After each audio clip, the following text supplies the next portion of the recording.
திரு K S அழகிரி, காங்கிரஸ் கட்சி சோம்நாத் ஆலய காலத்திலிருந்தே, நேரு அவர்களுடைய காலத்திலிருந்தே இது போன்ற ஒரு பாலிசியில தான் இருக்கிறாங்க அப்படின்னு ஒரு விமர்சனத்தை, குற்றச்சாட்டை திரு சீனிவாசன் முன் வச்சிருக்கிறாரு.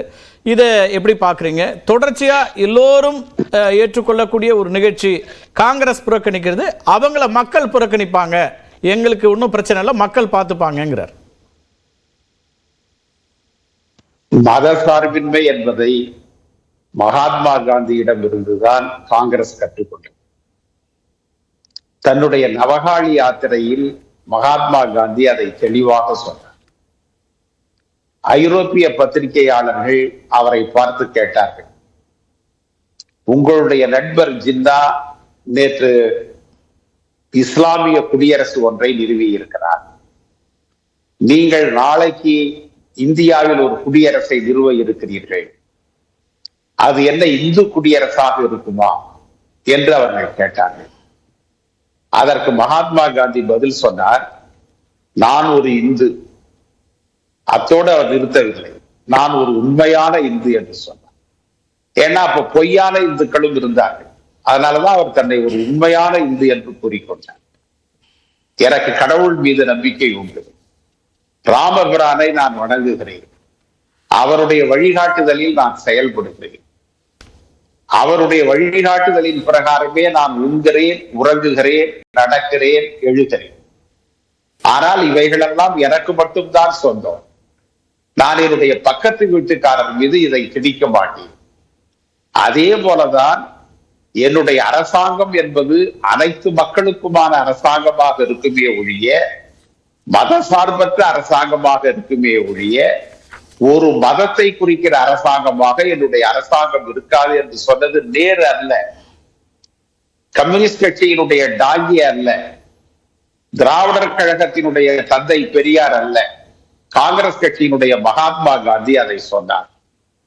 அதனால்தான் மதசார்பின்மை, செக்குலரிசம் என்பதற்கு தெளிவான விளக்கத்தை உலகத்தில் கொடுத்தவர் மகாத்மா காந்தி அவர்கள். ராமரை பொறுத்தவரை, ராமர் எங்களுடைய கையில், மகாத்மா காந்தி கையில் இருந்தவரை ஒரு சிறந்த ராமராக இருந்தார். ஆனால் மகாத்மா காந்திக்கு பிறகு அவர் எப்பொழுது RSS கைக்கு போனாரோ அவர் அப்பொழுதே வன்முறைவாதியாக இருந்தார். எங்கு பார்த்தாலும் ரத்தம், இடிப்பு, கலவரம், கொலை, கொள்ளை, இவைகள் தான் நடந்தது. இன்றைக்கு கூட காங்கிரஸ் கட்சி மதத்தின் மீது நம்பிக்கையுடைய ஒரு கட்சி, கடவுள் மீது நம்பிக்கையுடைய கட்சி. காங்கிரஸ் கட்சியில் ஒரு சில தனி மனிதர்கள் இதிலிருந்து வேறுபட்டு இருந்தார்கள், அது வேறு விஷயம். ஆனால் காங்கிரஸ் என்கின்ற அந்த அமைப்பு கடவுள் நம்பிக்கையும் இந்து மத நம்பிக்கையும் உடைய ஒரு அரசியல் இயக்கம். ஆனால் காந்தி சொன்னதனுடைய அடிப்படையில் ஒருபோதும் அதை நாங்கள் மற்றவர்கள் மீது திணிக்க மாட்டோம். எங்களுக்கும் RSSற்கும் என்ன வித்தியாசம்? RSS அதை திணிக்க முயற்சிக்கிறார்கள், நாங்கள் திணிக்க முயற்சிக்கிறோம். இதுதான் எங்க ரெண்டு பேருக்குள்ள.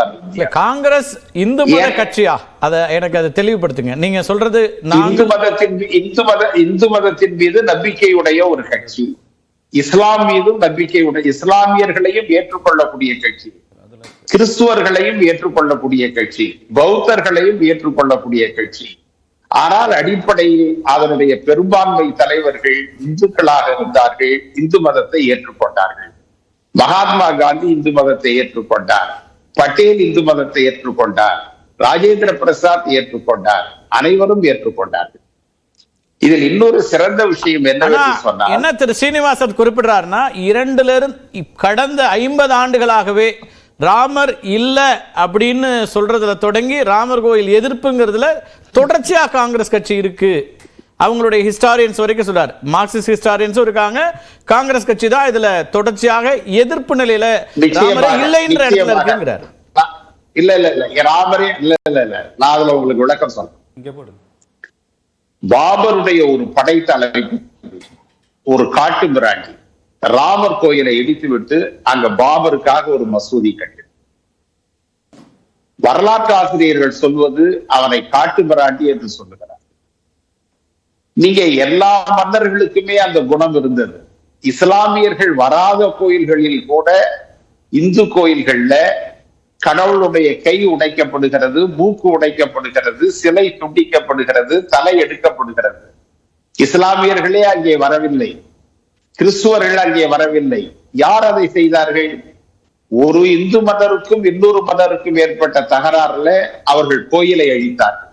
இந்த வரலாறு தென்னிந்தியாவில் நிறைய உண்டு. அடுத்தது நான் சொல்வது, ஒரு காட்டு மிராண்டி ஒரு தவறை செய்தான் என்பதற்காக 21ஆம் நூற்றாண்டில் இன்னொரு காட்டு மிராண்டி கும்பல் அந்த தவறை செய்தால் ஒரு நாகரிக சமூகம் அதை ஏற்றுக்கொள்ளுமா? அவர்கள் இந்து கோயிலை இடித்துவிட்டு மசூதியை கட்டினார்கள் என்பதற்காக 500 ஆண்டுகள் கழித்து நீங்கள் ஒரு மசூதியை இடிப்பது என்பது அதே காட்டு மிராண்டித்தனம் அல்லவா? ஆனா இந்த கோவில் கட்டுவதற்கான அனுமதியை உச்சநீதிமன்றம் தீர்ப்பின் மூலமாகத்தானே பெறுகிறார்கள். உச்சநீதிமன்ற தீர்ப்புக்கு பிறகு இந்த கோவில் கட்டப்படுகிறது அப்படிங்கும் போது அதை நீங்க உங்க கட்சியோட ஸ்டேட்மெண்ட் அதை எதிர்க்கலையே. We are abiding with the Supreme Court verdict. மசூதியை இடித்ததைத்தான் நான் சொல்லுகிறேன், ஒரு காட்டு மிராண்டித்தனம் என்று சொல்லுகிறேன். இப்பொழுது நாங்கள் என்ன சொல்லுகிறோம் என்றால், இந்த ராமர் கோயில் என்பது அரசியல் காரணங்களுக்காக கட்டப்படுகிறது. இதுல அவர்களுக்கு மத நம்பிக்கையோ கடவுள் நம்பிக்கையோ ராமர் மீது நம்பிக்கையோ கிடையாது. முழுக்க முழுக்க அரசியல் காரணங்களுக்காக கட்டப்படுகிற ஒரு கோயில். இன்னும் அது முடிக்கப்படவில்லை. சங்கராச்சாரியார்கள் எதிர்க்கிறார்கள். மல்லிகார்ஜுன் கார்கே எதிர்த்தால் வேறு, ராகுல் காந்தி எதிர்த்தால் வேறு, யெச்சூரி எதிர்த்தால் வேறு. ஆனால் சங்கராச்சாரியார்கள் ஏன் எதிர்க்கிறார்கள்? அவர்களுக்கு அரசியல் நோக்கம் கிடையாது. இன்னொரு பக்கம் பல மடாதிபதிகள் கலந்து கொள்வதா சொல்றாங்களே. 4 சங்கராச்சாரியார்கள் எதிர்ப்பு தெரிவிச்சிருக்காங்க. முழுமை அடையில, அது விதிகளுக்கு புறம்பானதாக இருக்கு அப்படின்னு சொல்லி இருக்கிறாங்க. மாற்று கருத்து இல்ல. அதுல திரு சீனிவாசன் என்ன சொல்றாருன்னா, இதெல்லாம் எங்களுக்குள்ள இருக்கக்கூடிய சின்ன சின்ன பிரச்சனைகள்ங்க, இந்து மதத்துக்குள்ள அதெல்லாம் பேசி சரி பண்ணக்கூடியது.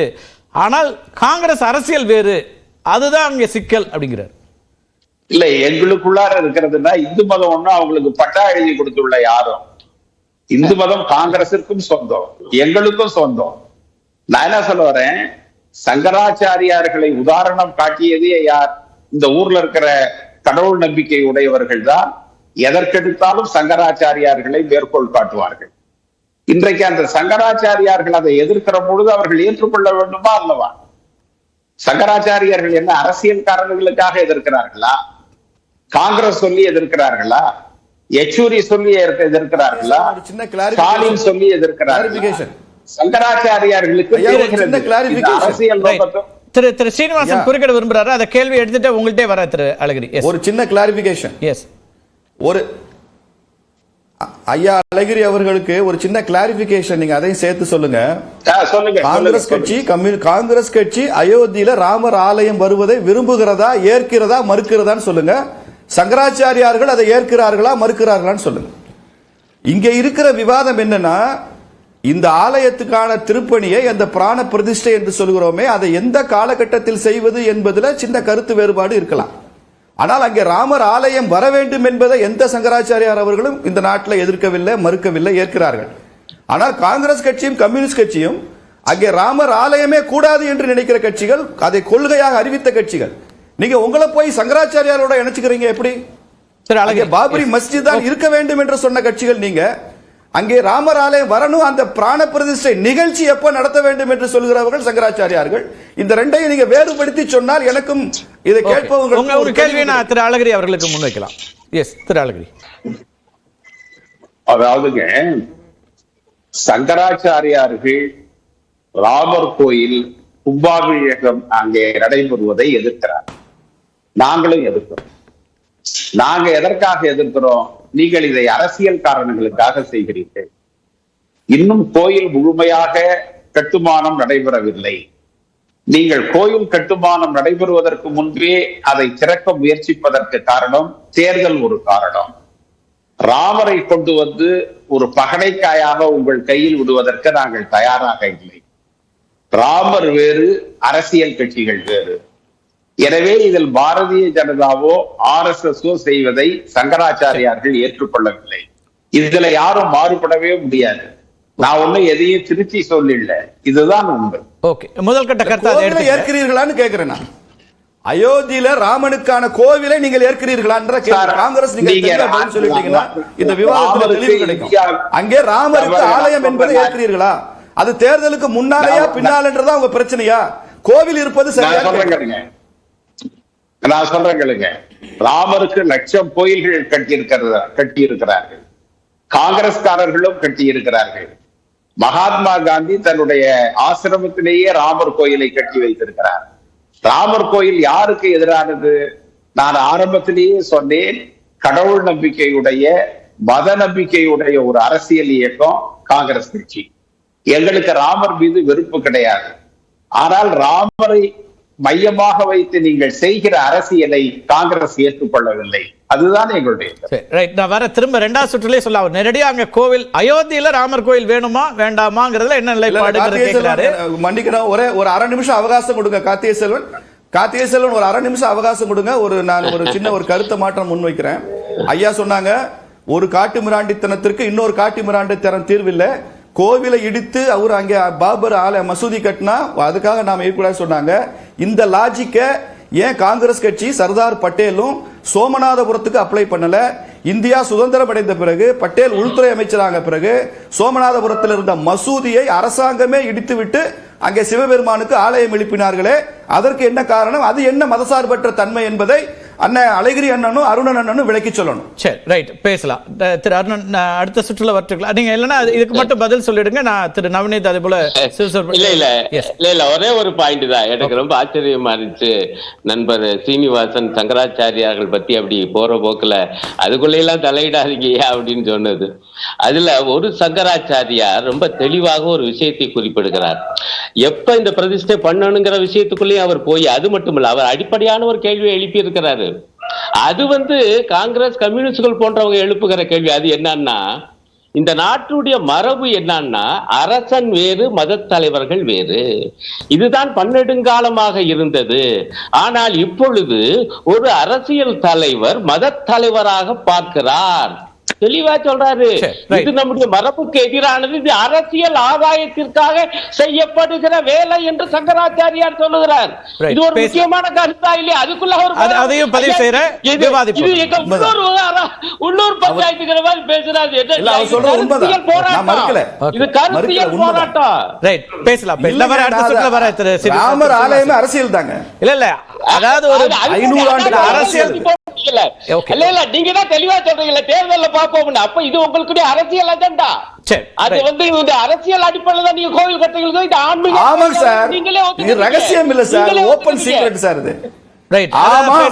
ஆமா, ராமர் ஆலயம் தேர்தல்ல பேசுவோம். ஏன்னா ஒவ்வொரு தேர்தல் அறிக்கையிலையும் நாங்க ராமர் ஆலயம் கட்டுவோம் என்பதை மக்களுக்கு தேர்தல் அறிக்கையில சொல்லிவிட்டு தான் நாங்க ஆட்சிக்கு வந்திருக்கோம். அப்ப அந்த இடத்துலதான் சங்கராச்சாரியார் எழுப்புற கேள்வி வருதா? முழுமையடையாமல் இந்த ஆலயத்தை ஏன் திறக்கணும் அல்லது குடமுழுக்கு பண்ணணும்ன்ற கேள்வி பொருந்திருது இல்ல? பரவாயில்ல சார், ஆனா நான் கேட்கிறது, அப்படி ஆட்சேபனை எழுப்புகிற சங்கராச்சாரியார் கூட அங்கே ராமர் ஆலயம் வர வேண்டும் என்று சொல்லுகிறாரா வேண்டாம் என்று சொல்லுகிறாரா? அதான் என் கேள்வி. அருணன் அங்கே கோயிலே கூடாதுங்கிறாரு, சங்கராச்சாரியார் அந்த கோயிலுக்குள்ள அரசியல்வாதிகள் வர வேண்டாம்ங்கிறாரு. அவ்வளவுதானே? கோயில் வேண்டும் சங்கராச்சாரியார் சொல்றாரு. அதுக்கு என்ன மத தலைவர் ஆகிறார் என்று சங்கராச்சாரியார் வெளிப்படையா குற்றச்சாட்டு வைக்கிறாரு. நாங்கள் அதான் சொல்றோம். அதை பத்தி சீனிவாசன் சாருடைய கருத்தை ஏன் அதை பத்தி பேச மாட்டேங்கிறீங்க? இங்க பாருங்க, சங்கராச்சாரியாரு நீங்க 1970கள்ல விஸ்வ இந்து பரிஷத்துல இங்க பாருங்க, இந்து மதத்தில் தீண்டாமைக்கு இந்து சாஸ்திரங்களில் இடமில்லைன்னு தீர்மானம் போட்டு இந்த நாட்டினுடைய எல்லா மடாதிபதிகளும் தீர்மானம் போட வைத்தது விஸ்வ இந்து பரிஷத்து. அப்ப கூட இருந்த ஒரு சங்கராச்சாரியார் இந்த தீர்மானம் தப்புன்னு சொன்னாரு. நீங்க அதை ஏத்துக்குவீங்களா? இந்து மதத்தில் இடம் இருக்குன்னு ஒரு சங்கராச்சாரியார் அந்த காலகட்டத்தில் இருந்த ஒரு மடத்தின் சங்கராச்சாரியார் சொன்னாரு. நாங்க ஏற்றுக்கொள்ளவில்லை. ஆதி சங்கரர் உருவாக்கிய 4 சங்கராச்சாரியார்களும் உங்களுடைய நிலைப்பாட்டை ஏற்கலங்க. எவ்வளவு முக்கியமான அம்சம். விவாதிக்கலாம் 2 பேரும் வருங்க. நான் முதல் சுற்று கருத்தை மட்டும் எடுத்துக்கிறேன். நல்ல விவாதமா இருக்கு, நிறைய கருத்துக்களை கேட்கணும். வர